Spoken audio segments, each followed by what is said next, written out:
Hello guys, welcome to one more food blog. బ్రేక్ఫాస్ట్లోకి రాగి జావా ఎప్పుడైనా ట్రై చేశారా? వీక్లో 1 టైం అయినా ఈ రాగి జావా మీ బ్రేక్ఫాస్ట్లోకి యాడ్ చేసుకోండి. చాలా హెల్త్ బెనిఫిట్స్ ఉంటాయి. ముందుగా రాగి పిండి ఒక బౌల్లో యాడ్ చేసుకొని ఒక 2 గంటలు నానబెట్టుకోండి. తర్వాత స్టవ్ మీద హాట్ వాటర్ పెట్టుకొని దానిలో మిక్స్ చేసుకోండి. ఇలా మంచిగా కలుపుతూనే ఉండాలి.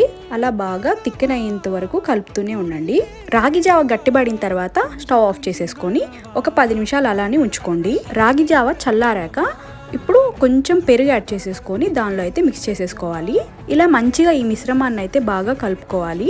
ఇందులోనే కొంచెం సాల్ట్ యాడ్ చేసేసుకోండి. అంతే, సింపుల్ రాగి జావా అయితే రెడీ అయిపోతుంది.